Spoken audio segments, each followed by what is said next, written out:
Hello बच्चों, आशा करते हैं कि आप लोग ठीक होंगे। चलिए मैं आज आप लोग को रिफ्लेक्शन ऑफ लाइट के कुछ न्यूमेरिकल के यूजफुल टॉपिक की तरफ लेकर के चलता हूं।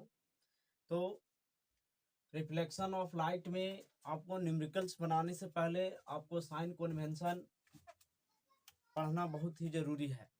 तो किसी गोलीय दर्पण में किसी वस्तु का प्रतिबिंब उसके स्थिति, स्थान और प्रकृति पर ही निर्भर नहीं करती है, बल्कि इस बात पे भी निर्भर करती है कि वह दर्पण अवतल है या दर्पण उत्तल है।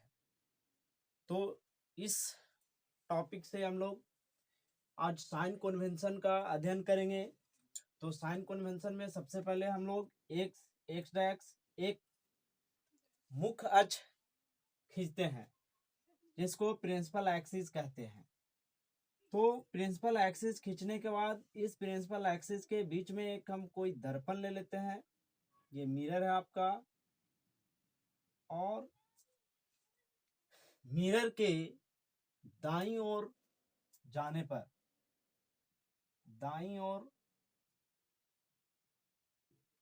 आपका जो भी दूरी होगी वो धनात्मक होगी, और मिरर के बाईं ओर जाने पर जो भी दूरी होगी वो ऋणात्मक होगी। ये दर्पण का ध्रुव है, और ये एक्स एक्स दर्पण का मुख्य अक्ष है, जिसको प्रिंसिपल एक्सिस कहते हैं।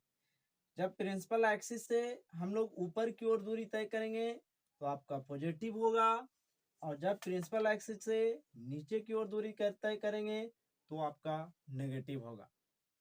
तो इस साइन कन्वेंशन के माध्यम से हम लोग सबसे पहले चलते हैं अवतल दर्पण में।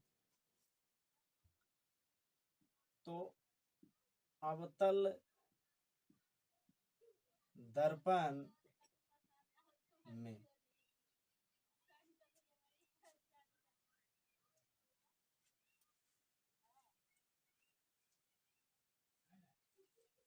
अवतल दर्पण में सबसे पहले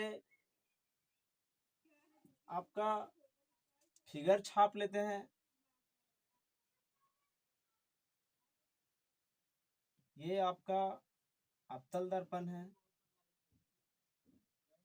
इसके दर्पण के बीच में कोई ध्रुव है, और ये आपका प्रिंसिपल एक्सिस है। यहाँ पे मान लेते हैं फोकस, यहाँ पे आपका वक्रता केंद्र, और ये आपका अनंत इन्फिनिटी। तो ये मिरर है आपका। मिरर के दाईं ओर की दूरी आपका पॉजिटिव होता है, और अवतल दर्पण के बाईं ओर का दूरी आपका नेगेटिव हो जाएगा। यानी कि ये आपका मिरर का काम कर रहा है, यहाँ पे मिरर का काम कर रहा है। मिरर के दाईं ओर की दूरी धनात्मक और मिरर के बाईं ओर की दूरी ऋणात्मक होगी। और हम लोग जानते हैं कि अवतल दर्पण में वस्तु हमेशा दर्पण के सामने ही रखा जाता है। तो वस्तु जब दर्पण के सामने रहेगा तो वस्तु की दूरी, इसको u से डिनोट करते हैं, और u बराबर आपका नेगेटिव। क्यों? क्योंकि वस्तु हमेशा दर्पण के सामने ही रखा जाता है। सेकंड में बात करेंगे हम लोग प्रतिबिंब का। तो वस्तु को जब दर्पण के सामने रखेंगे तो अवतल दर्पण में दो प्रकार के प्रतिबिंब बनेगा, एक दर्पण के सामने और दूसरा दर्पण के पीछे। एक वास्तविक प्रतिबिंब और दूसरा काल्पनिक प्रतिबिंब। तो प्रतिबिंब की दूरी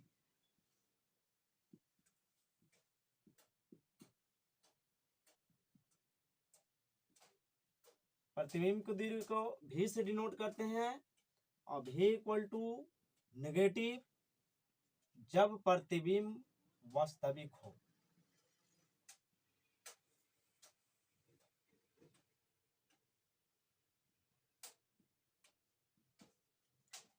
v इक्वल टू पॉजिटिव जब आपका प्रतिबिंब काल्पनिक हो।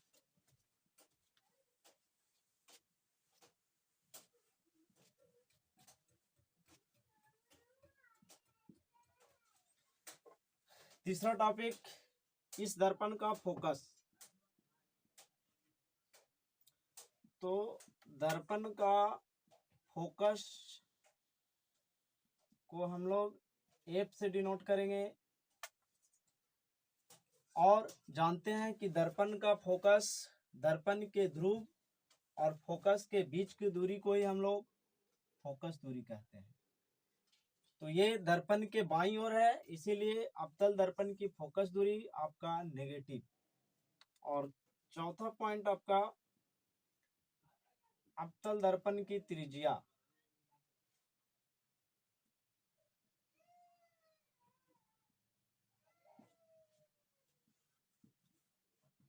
अवतल दर्पण की त्रिज्या, जब आपका फोकस नेगेटिव होगा तो अवतल दर्पण की त्रिज्या भी नेगेटिव होगी।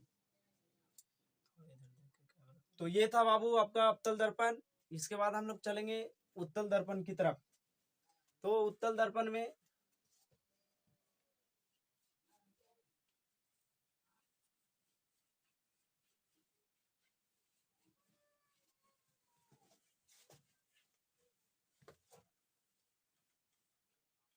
सेकंड में आपका उत्तल दर्पण, उत्तल दर्पण। उत्तल दर्पण को फिगर छापेंगे पहले बाबू। तो आपका उत्तल दर्पण का फिगर ये होगा और इसके बीच में आपका ध्रुव होगा और ध्रुव से एक प्रिंसिपल एक्सिस खींचेंगे। आपका फोकस यहाँ होगा, यहाँ पे वक्रता केंद्र होगा और इधर आपका अनंत है। अवतल दर्पण में सिर्फ एक ही प्रकार का प्रतिबिंब बनता है जो काल्पनिक और वस्तु से छोटा होती है। जब अवतल दर्पण में वस्तु को सामने रखेंगे, दर्पण के सामने, तो आपका प्रतिबिंब फोकस और ध्रुव के बीच में ही बनेगा जो वस्तु से छोटा होगा। तो इसमें सबसे पहले चलते हैं हम लोग दर्पण के, उत्तल दर्पण के दाईं ओर की दूरियां आपका पॉजिटिव होगा। क्यों? क्योंकि साइन कन्वेंशन में आपका ये दर्पण मान लो, दर्पण के दाईं ओर की दूरी पॉजिटिव है और बाईं ओर की दूरी नेगेटिव होगी। क्यों? क्योंकि ये दर्पण है, दर्पण के बाईं ओर की दूरी नेगेटिव होती है। तो इसमें आपका पहला टॉपिक आएगा वस्तु का दूरी। वस्तु का दूरी, वस्तु का दूरी से u डिनोट करते हैं। और उत्तल दर्पण में वस्तु हमेशा दर्पण के सामने ही रखा जाता है, इसीलिए u इज इक्वल टू आपका नेगेटिव होगा। दूसरा, हम लोग प्रतिबिंब का बात करेंगे। तो उत्तल दर्पण में प्रतिबिंब जो है दर्पण के दाईं ओर ही बनता है। तो इसमें प्रतिबिंब की दूरी, इसको v से डिनोट करेंगे और v इक्वल टू आपका पॉजिटिव। क्यों? क्योंकि उत्तल दर्पण में सिर्फ काल्पनिक प्रतिबिंब ही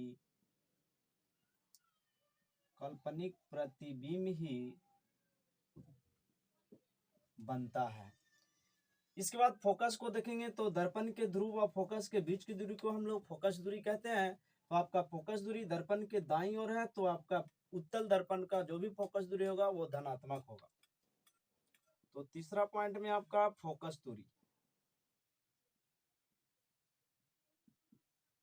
फोकस दूरी को स्मॉल एफ से डिनोट करेंगे। Small F is equal to positive, ये आपका फोकस। चौथा पॉइंट, उत्तल दर्पण की वक्रता त्रिज्या।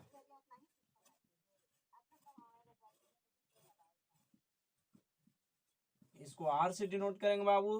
जब आपका उत्तल दर्पण की फोकस दूरी पॉजिटिव है तो आपका वक्रता त्रिज्या भी पॉजिटिव ही होगी। तो अभी आपने अवतल दर्पण और उत्तल दर्पण के साइन कन्वेंशन को देखा। इसके बाद कुछ फार्मूले हैं, उस फार्मूले को हम लोग देखेंगे।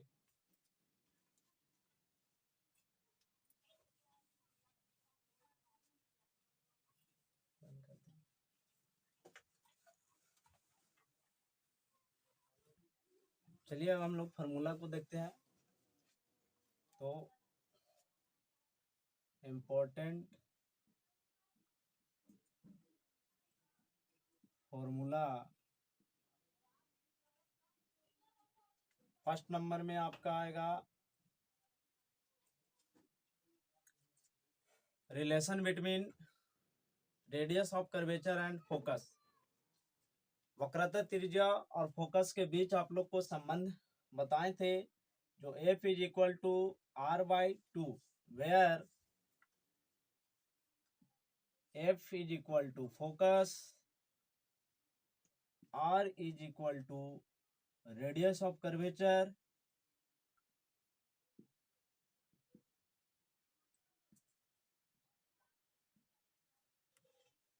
आपका सेकंड फॉर्मूला जो मिरर फॉर्मूला होता है,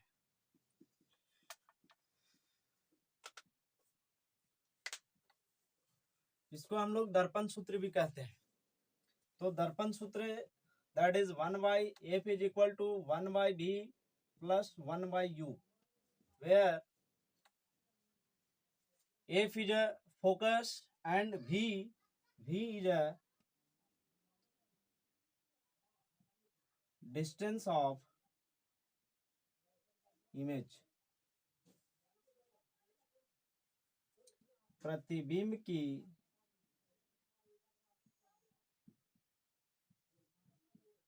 दूरी, and U is a distance of object, वस्तु की दूरी। तो ये मिरर फॉर्मूला होता है बाबू। इस दो फार्मूले का ज्यादातर यूज होगा। इसके बाद आपका एक तीसरा फार्मूला होता है जिसमें आवर्धन, इसको हम लोग मैग्नीफाइंग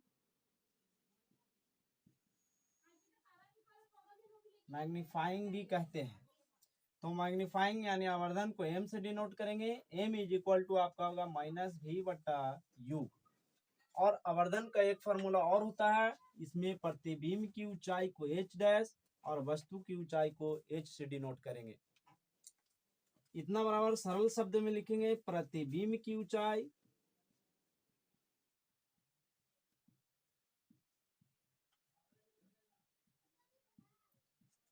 बटा वस्तु की ऊंचाई।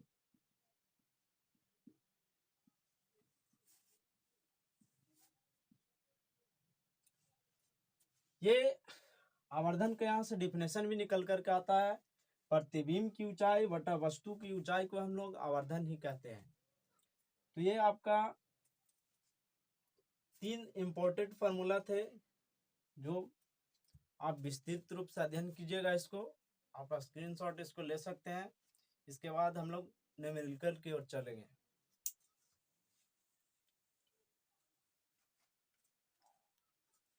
तो मेरे प्यारे बच्चों, इस पे जो भी न्यूमेरिकल होगा मैं आप लोग को अगले वीडियो में लेकर के आऊँगा। इस वीडियो को देखने के बाद उस वीडियो को जरूर देखना।